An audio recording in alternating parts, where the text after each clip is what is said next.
Zig Ziggler का एक बहुत ही इंटरेस्टिंग कोट है, there is no elevator to success, you have to take the stairs. ऐसे कोई लिफ्ट नहीं है जिसमें आप बैठ गए और आप टॉप तक पहुंच जाएंगे।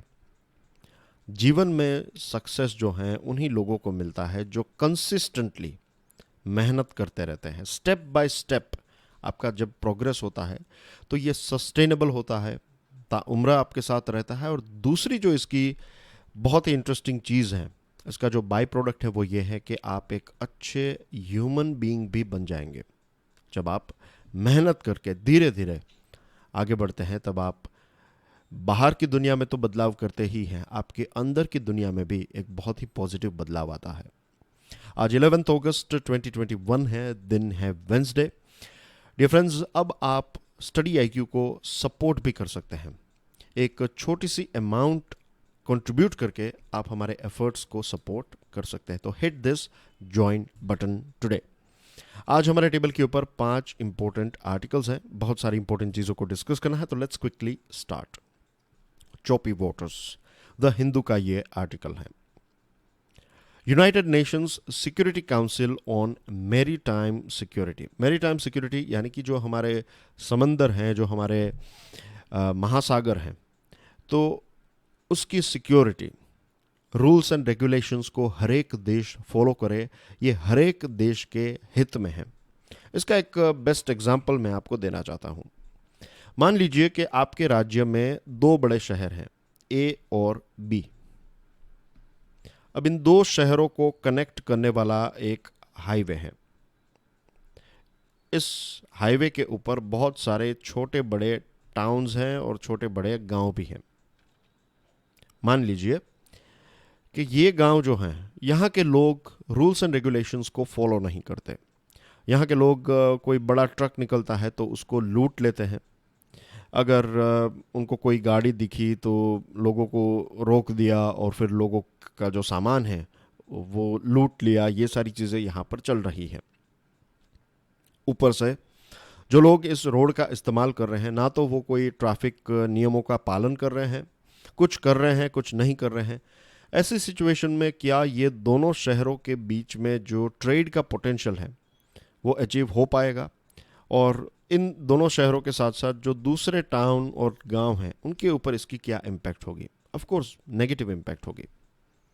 तो बेस्ट यही है कि हर एक ये छोटा गांव, छोटे टाउन और बड़े शहर जो हैं वो रूल्स एंड रेगुलेशंस को फॉलो करें। सिक्योरिटी होनी चाहिए। ऐसा ना हो कि आपका सामान जा रहा है और आपको हमेशा चिंता रहेगी कि कोई आपका सामान लूट लेगा। और हमारे देश में बहुत सारे राज्य ऐसे हैं जहां पर आप रात में ट्रैवलिंग नहीं कर सकते, तो उन राज्यों में क्या टूरिज्म जो है वो इंक्रीज होगा? नहीं। Same thing applies here. Maritime security की बात करें तो दुनिया के जो बड़े बड़े महासागर हैं और छोटे बड़े जो समंदर हैं, तो अगर इन इलाकों में सिक्योरिटी नहीं रहेगी तो फिर पूरी दुनिया का जो ग्लोबल ट्रेड है उसका पोटेंशियल या फिर उसकी जो पीक है वो कभी हम अचीव नहीं कर पाएंगे।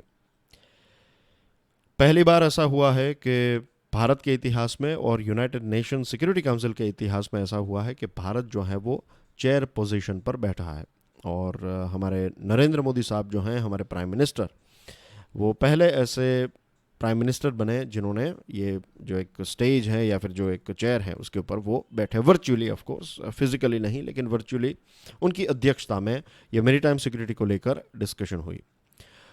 इस डिस्कशन में एक तरफ हमें यूएसए देखने को मिला तो दूसरी तरफ हमें चाइना और रशिया की टीम देखने को मिली। और जैसे मैंने आपको बताया कि ये टेरिटोरियल सॉवरेनिटी है या फिर मैरीटाइम जो हमारे रिसोर्सेस हैं, ये टेरिटोरियल सॉवरेनिटी एक देश की हो सकती है, लेकिन जो मैरीटाइम रिसोर्सेस हैं ये किसी एक देश के नहीं है, ये हम सभी को बिलोंग करते हैं। जस्ट लाइक दिस एटमॉस्फेयर, जो एयर है वो किसी एक देश की नहीं है, ये पूरी दुनिया की है। Same thing goes with this oceans and seas as well. Modi साहब ने यह कहा कि free maritime trade has been associated with culture of India since time immemorial. जब आप इतिहास पढ़ेंगे तो आपको देखने को मिलेगा कि जो गुजरात के कुछ आज का जो गुजरात है, तो पास्ट में अगर हम देखें तो जो हड़प्पा मोहनजोदड़ो के जो लोग थे वो दूसरे देशों के साथ भी ट्रेडिंग करते थे। फिर धीरे धीरे जैसे सोसाइटी आगे बढ़ती है, तब हमने देखा कि साउथ के बहुत सारे ऐसे राजा थे जो आज का जो थाईलैंड है या फिर आज का जो आसियान रीजन है, तो उनके साथ भी ट्रेड करते थे।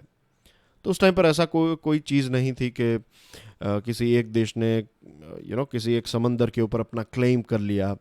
फिर जब ये जो मॉडर्न एरा में हम एंटर करते हैं, कॉलोनियल पीरियड की बात करें, तब हमने देखा कि कैसे ये जो यूरोपियन पावर्स थे वो एक दूसरे के साथ कंपटीशन में थे। बहुत सारे फ्रांस और इंग्लैंड के बीच में ऐसे युद्ध हुए हैं जिसमें एक दूसरे की शिप्स जो होती थी तो उनको डुबाया जाता था ताकि उनका ट्रेड जो है वो ना हो पाए।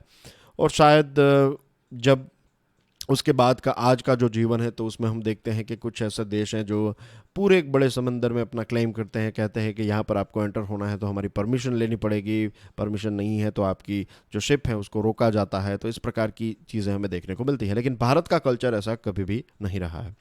Oceans are our shared heritage and our maritime routes are the lifelines of international trade. These oceans are very important for the future of our planet. बहुत ही सिंपल और सही बात है कि फ्रीली एक एक just imagine like a highway, कि एक हाईवे के ऊपर फ्रीली आप आ जा सके, तो ये सभी के लिए अच्छी बात होगी। भारत ने 5 ऐसे पॉइंट्स बताए हैं मैरीटाइम सिक्योरिटी को इंक्रीज करने के लिए। फर्स्ट पॉइंट है removing barriers to legitimate maritime trade. किसी भी प्रकार के बैरियर्स जो है वो नहीं होने चाहिए। सेकंड, अगर कोई मैरीटाइम डिस्प्यूट होता है तो उसको बहुत ही शांति से और इंटरनेशनल रूल्स को ध्यान में रखते हुए आपको सॉल्व करना है। Third, jointly facing natural disasters. कहीं पर साइक्लोन आ गया, कहीं पर सुनामी आ गई, और कई बार मैन मेड इश्यूज होते हैं जैसे कि पायरेसी, टेररिज्म एक्सेट्रा। तो ये सारी चीज़ों को सिर्फ एक देश नहीं, सारे देश मिलकर, उस रीजन के पर्टिकुलरली सारे देश मिलकर जो है उस प्रॉब्लम को सॉल्व करें। Preserving maritime environment and resources, जो कोरल रीफ्स हैं, फिर मछलियां हैं, जो मराइन इकोसिस्टम है, तो उसकी देखभाल करना सभी की रिस्पॉन्सिबिलिटी है। और एनकरेजिंग रिस्पॉन्सिबल मैरीटाइम कनेक्टिविटी, कि हर कोई रिस्पॉन्सिबल तरीके से मैरीटाइम कनेक्टिविटी का इस्तेमाल करें। आप डंपिंग ना करें, आपके जो वेस्ट हैं उसको समंदर में ना डाल दें, आप ऐसे कोई भी ऐसी चीज़ ना करें जिससे कनेक्टिविटी में ख़तरा हो। ये सारे पॉइंट्स जो हैं वो कहीं ना कहीं जो प्राइम मिनिस्टर मोदी साहब ने या फिर भारत सरकार ने जो सागर विजन दिया था, security and growth for all in the region, ये इंडियन ओशियन के साथ जुड़ा हुआ है।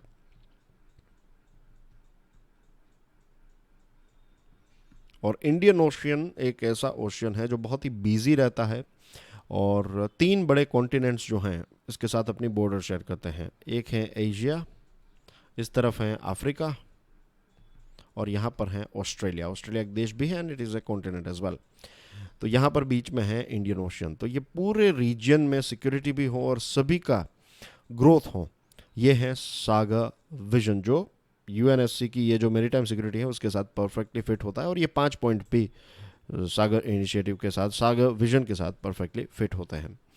अब 2 बड़े सीज हैं जिसके बारे में यहाँ पर काफ़ी डिस्कशन हुई। एक है साउथ चाइना सी और दूसरा है ब्लैक सी।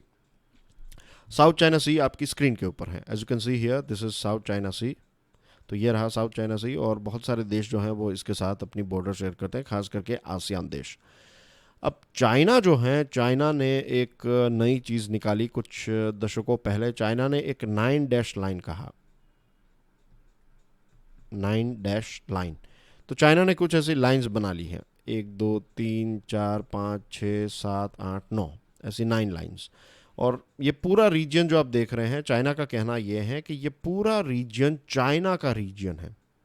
अब वियतनाम, फिर यहाँ पर जो मलेशिया है, फिलीपाइंस हैं, तो ये सारे देशों की जो मैरीटाइम बाउंड्री है या फिर सारे देशों का जो क्षेत्र है, ये सारा का सारा क्षेत्र जो है वो चाइना ये क्लेम करता है कि वो उनका है, और इसको लेकर इश्यू भी होते रहते हैं। हमने ये भी देखा कि यूएसए जो है वो साउथ चाइना सी में काफ़ी एक्टिव हो चुका है, भारत भी साउथ चाइना सी में काफ़ी एक्टिव है। वियतनाम की हम मदद कर रहे हैं, वियतनाम को हम कुछ दिनों पहले ये खबर भी थी कि भारत की नेवी जो है वो यहाँ पर कुछ शिप्स जो है वो डिप्लॉय करेगी।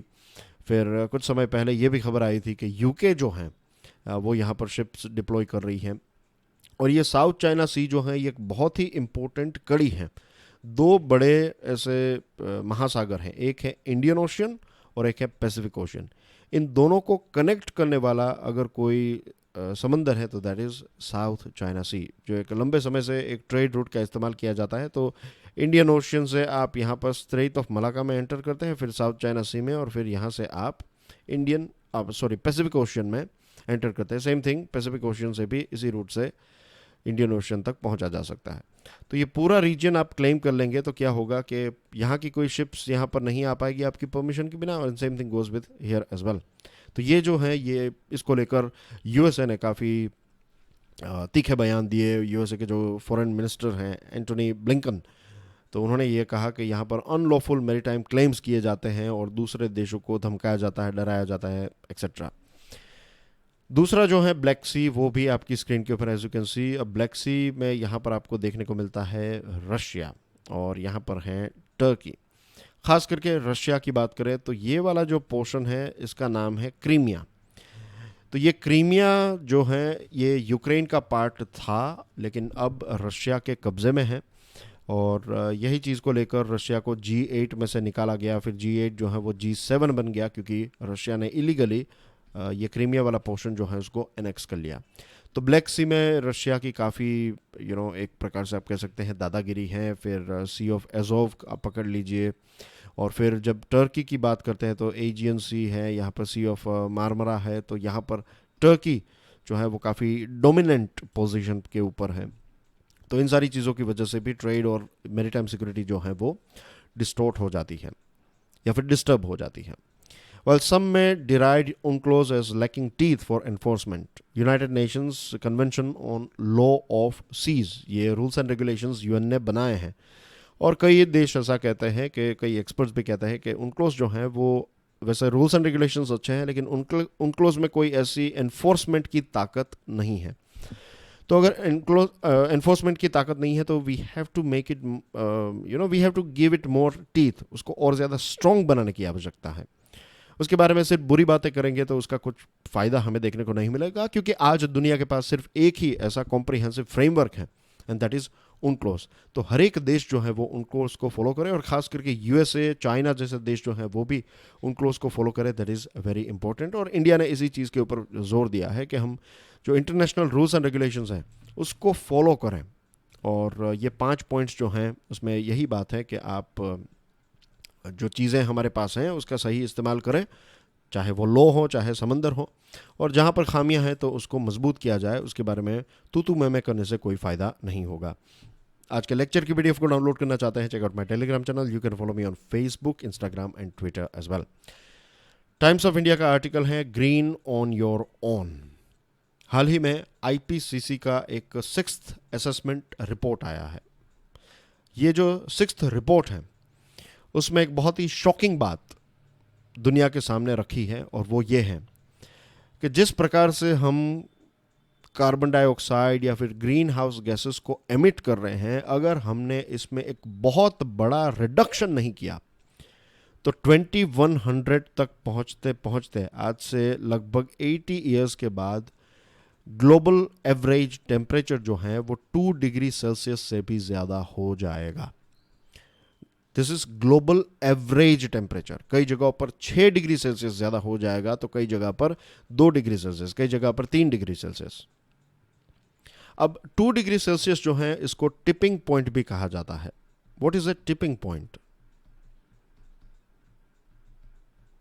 टिपिंग पॉइंट किसी भी चीज़ में आप किसी भी क्षेत्र में एक टिपिंग पॉइंट होता है। फॉर एग्जांपल कोई एक प्रोडक्ट है, तो उस प्रोडक्ट को लॉन्च किया, उसका ग्रोथ इतना नहीं हो रहा है, लेकिन एक समय पर एक लेवल तक, एक पॉइंट तक जब वो प्रोडक्ट पहुंच जाता है, उसके बाद उसका ग्रोथ जो है वो बहुत ही ऊपर उठ जाता है।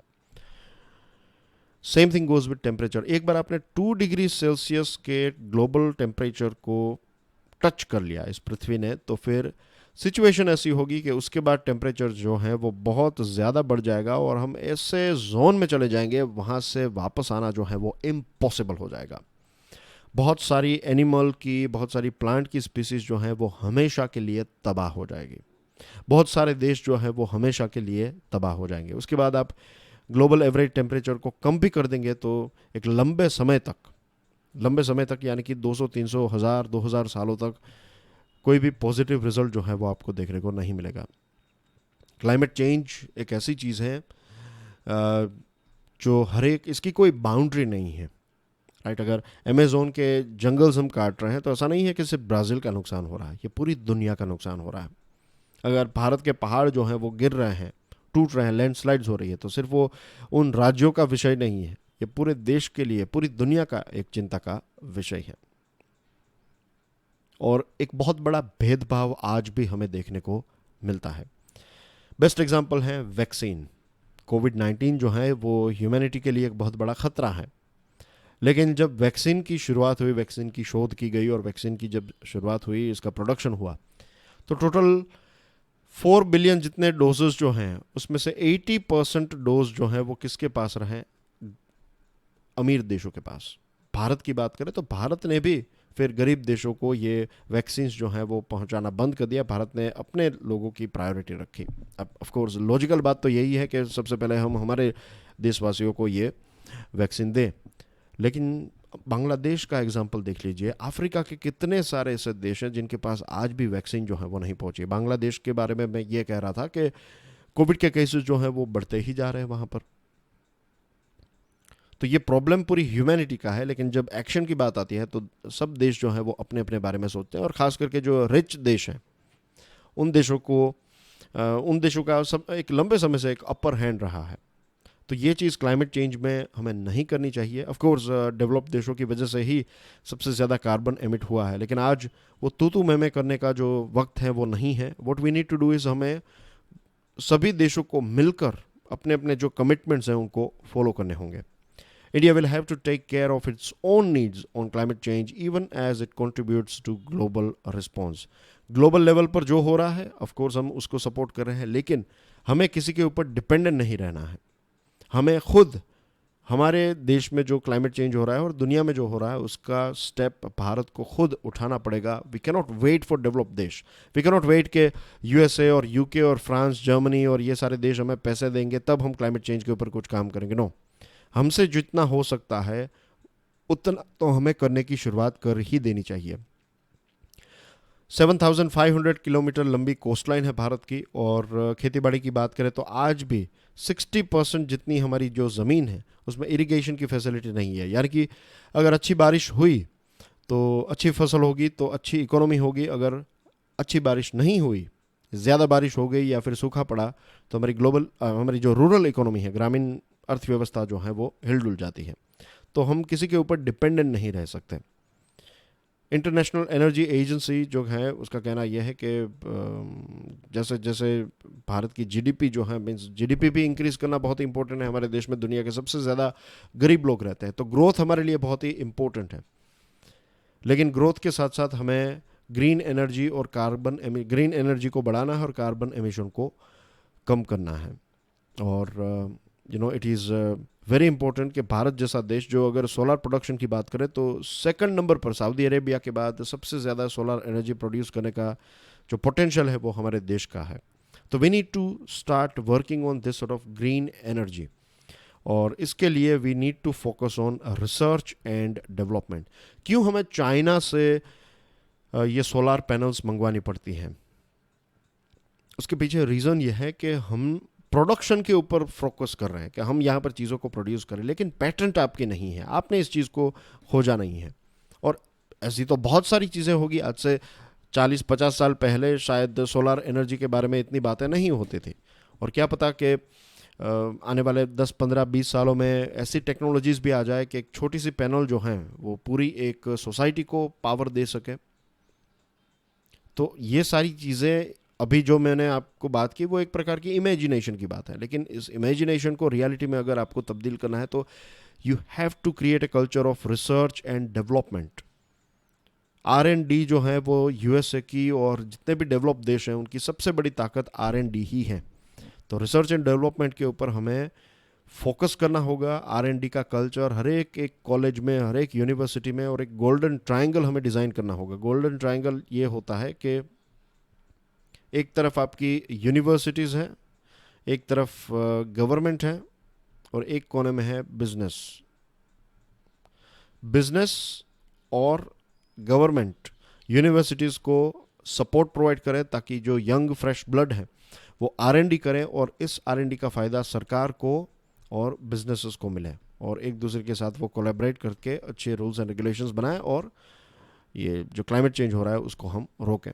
तो ये टाइम्स ऑफ इंडिया का एक बहुत ही इंटरेस्टिंग आर्टिकल था। एक और आर्टिकल हम डिस्कस करने वाले हैं क्लाइमेट चेंज के ऊपर, उसमें कुछ अलग पॉइंट्स हैं, लेकिन उससे पहले हम इस आर्टिकल को डिस्कस कर लेते हैं ताकि दोनों आर्टिकल्स जो हैं वो मिक्स ना हो जाए।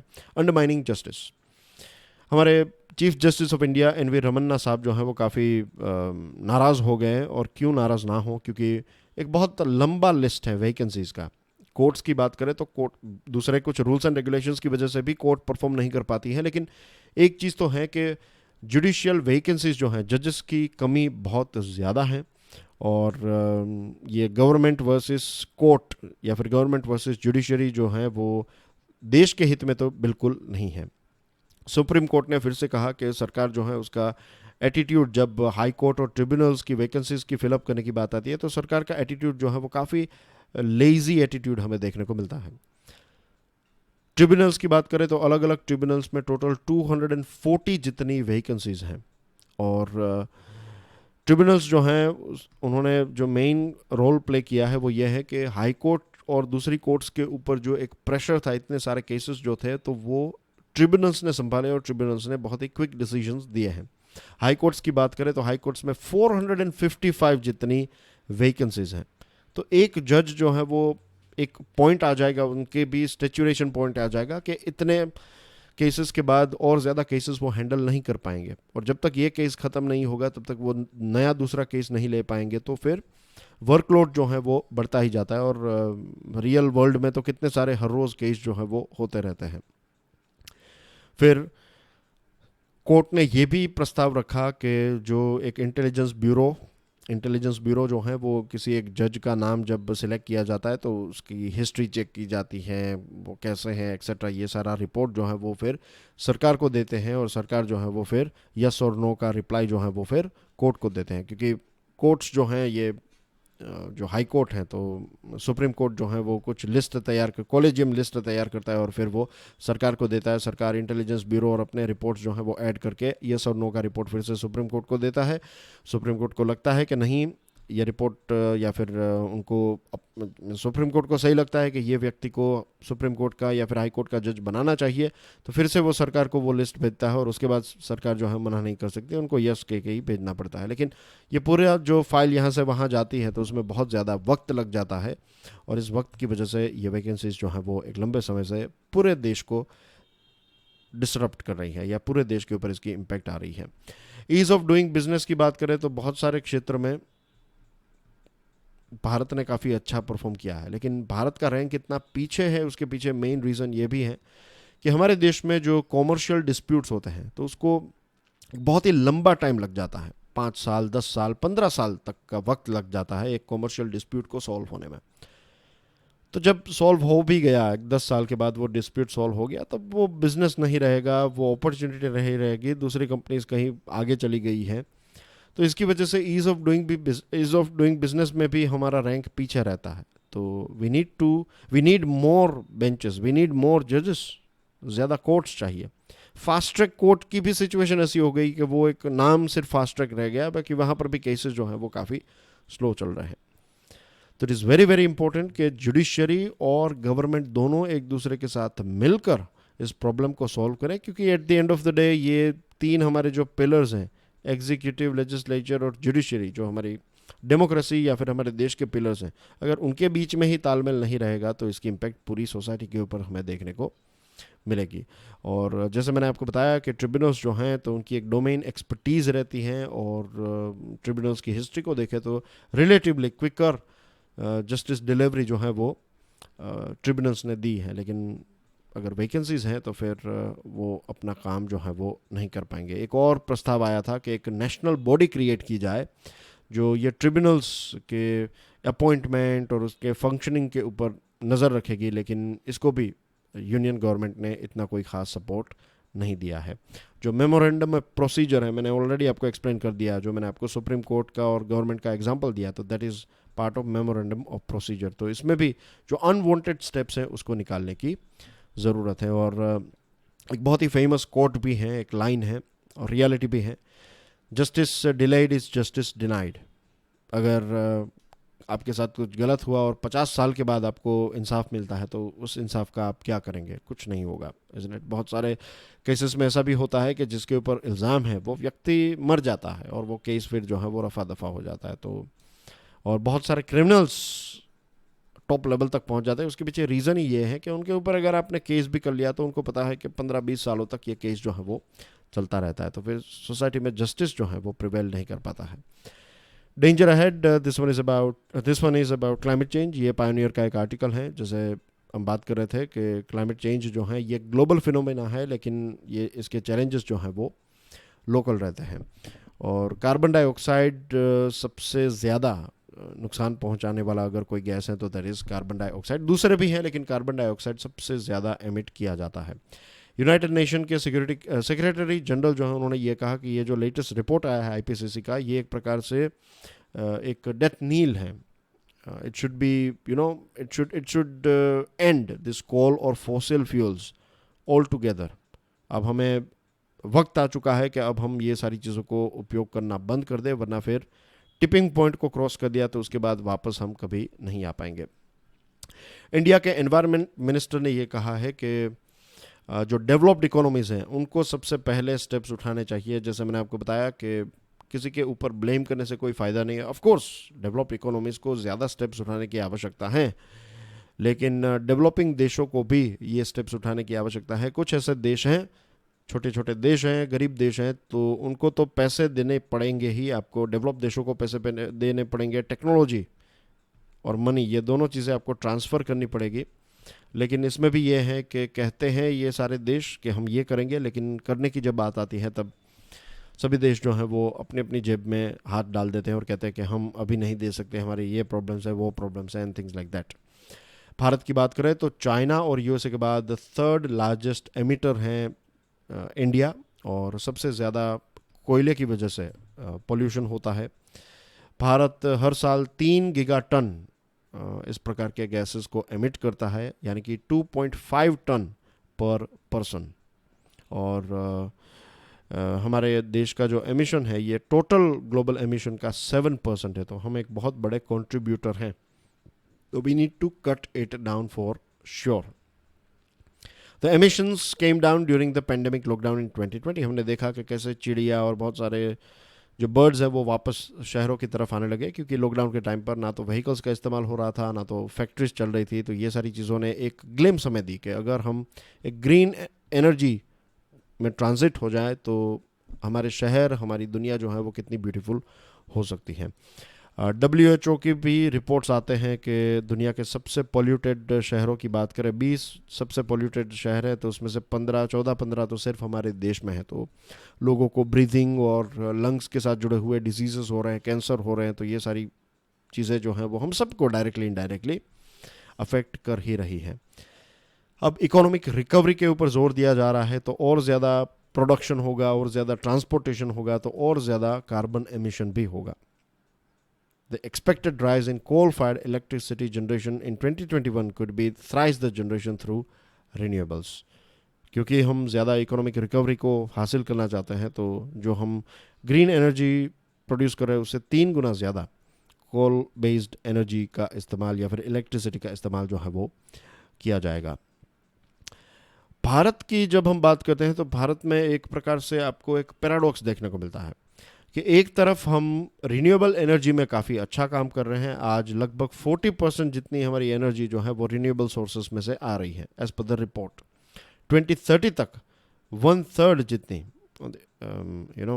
बेग पार्डन जो हमारे टारगेट है वो हम अचीव करेंगे। 40% वाला हमारा टारगेट है कि हम टोटल एनर्जी जो प्रोड्यूस कर रहे हैं तो उसमें से 40% जो है वो रिन्यूएबल में से आए। 2030 तक हम जो कार्बन एमिशन कर रहे हैं तो उसका 1/3 नियरली 33% जो है वो कम हो जाएगा एमिशन। तो ये टारगेट्स हम अचीव कर लेंगे। और एनवायरनमेंट मिनिस्टर ये कह रहे हैं कि जो अभी रिन्यूएबल कैपेसिटी अंडर कंस्ट्रक्शन है उसको काउंट किया जाए तो 50% जितनी हमारी कैपेसिटी जो है वो रिन्यूएबल होगी और 50% कोल बेस्ड होगी। तो यहाँ पर हम काफ़ी तरक्की कर रहे हैं। लेकिन जब नेट ज़ीरो एमिशन की बात आती है कि आपका देश जो है वो नेट ज़ीरो एमिटर बन जाए, कि आप जितना कार्बन डाइऑक्साइड छोड़ रहे हैं उतना ही आप एब्जॉर्ब कर रहे हैं, तो इस टॉपिक की जब बात आती है तो भारत कहता है कि फ़िलहाल हम इसमें कमिटमेंट नहीं कर सकते हैं। तो this is going to be harmful for our country only. जैसे मैंने बताया कि लंबी कोस्ट लाइन है और हमने देखा कि कैसे बारिश में एक बदलाव आया है, टेम्परेचर बढ़ते जा रहे हैं, हीट स्ट्रोक की वजह से लोगों की मृत्यु हो रही है, पोल्यूशन के बारे में भी हमने अभी बात की। तो ये सारी चीज़ें हम अनुभव कर रहे हैं और आने वाले 2 दशकों में ये चीज़ें और ज़्यादा सीवियर भी हो सकती हैं। तो we cannot wait for any country, we cannot wait for anyone, we need to start working on this thing as quickly as possible। और सिर्फ हमें नहीं, पूरी दुनिया को। लास्ट आर्टिकल है, ये लिखा है दमू रवि साहब ने, जो एक IFS ऑफिसर है। द हिंदू में ये आर्टिकल प्रिंट हुआ है, unpacking the resilience of global trade yet again. Last year Covid की वजह से ग्लोबल इकोनॉमी जो है वो 4.4% डाउन रही और ग्लोबल ट्रेड जो है वो 5.3% डाउन रहा और 75 मिलियन जॉब्स जो हैं वो चली गई पूरी दुनिया में। और ये सिर्फ कह सकते हैं आपके what do we say that जो आंकड़े हमारे पास हैं, जो जो जो ऐसा सेक्टर जो हम कहते हैं कि नॉट फाइन, पता नहीं राइट वर्ड नहीं मिल रहा है मुझे, ऑर्गेनाइज्ड सेक्टर, ये ऑर्गेनाइज्ड सेक्टर के आंकड़े हैं। अनऑर्गेनाइज्ड सेक्टर के आंकड़े जो हैं वो इससे भी ज़्यादा हो, अगर उनको ऐड किया जाए तो 75 मिलियन से भी श्योर बहुत ज़्यादा आंकड़े होंगे। अब कोविड की शुरुआत और उससे पहले भी ये देखने को मिल रहा था, लेकिन कोविड के बाद जो है वो दुनिया जो है वो और ज़्यादा प्रोटेक्शनिस्ट हो गई है। सब कोई अपने अपने देश में ज़्यादा प्रोडक्शन मैन्युफैक्चरिंग करना चाहता है, दूसरे देशों से इंपोर्ट्स कम करना चाहते हैं और ये सारी चीज़ें जो हैं वो ग्लोबल सप्लाई चेन को नेगेटिवली इफेक्ट कर रही हैं। The blame game on trade openness and trade agreement for widening trade deficits, income inequalities and growing unemployment are all but natural domestic reactions। ये सारी चीज़ें हमें देखने को मिल रही है कि ब्लेम गेम चल रही है, ट्रेड ओपननेस को कम करने की कोशिश की जा रही है। और देखिए हमारे एक्सपोर्ट्स, कोई मीन्स अगर इंपोर्ट एक्सपोर्ट्स जब आप पढ़ते हैं तब हमारे मन में यही विचार आता है कि हम सारी चीज़ें एक्सपोर्ट करें और कोई भी चीज़ हमें इंपोर्ट करने की ज़रूरत ही ना पड़े।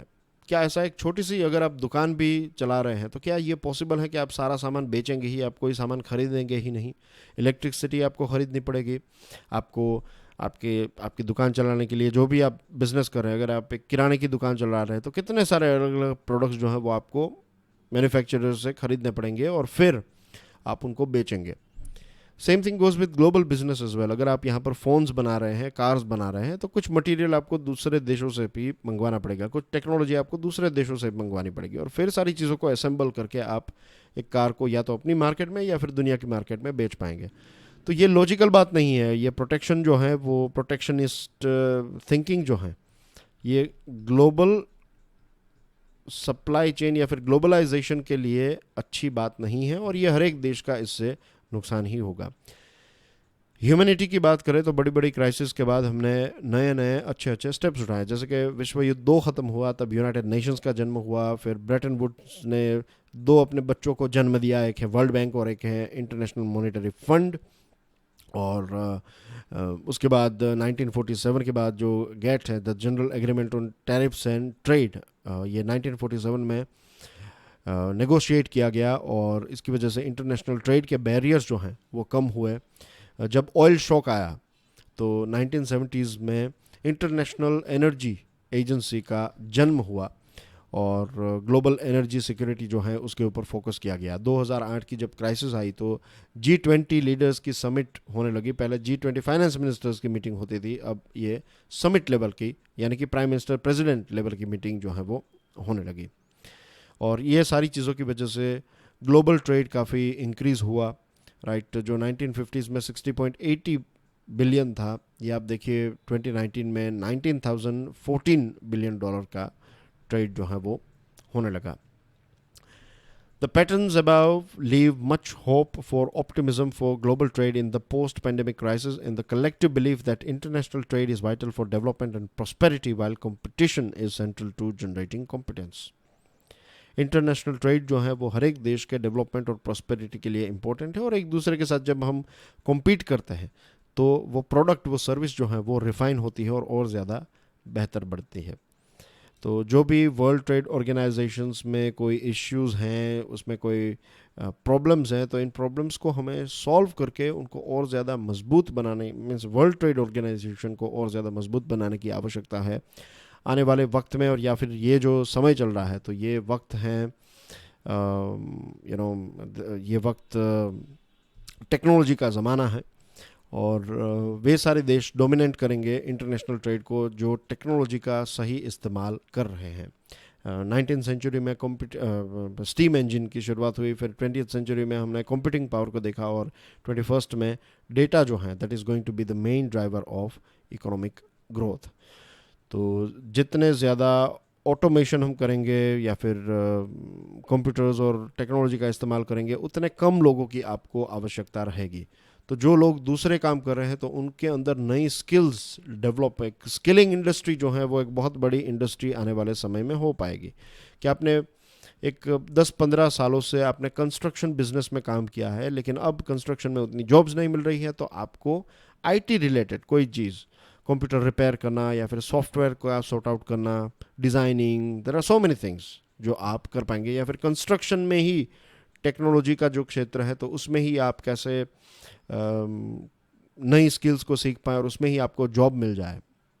फिजिकल कंस्ट्रक्शन का आपके पास एक्सपीरियंस है, अब आपको इलेक्ट्रॉनिक टेक्नोलॉजी जो कंस्ट्रक्शन के लिए इस्तेमाल हो रही है, तो उसमें आपको काम ढूंढना पड़ेगा. तो उसके लिए सरकार को स्किल के प्रोग्राम्स चलाने पड़ेंगे, कंपनीज़ को भी ऐसे स्किल के प्रोग्राम्स जो हैं वो चलाने पड़ेंगे.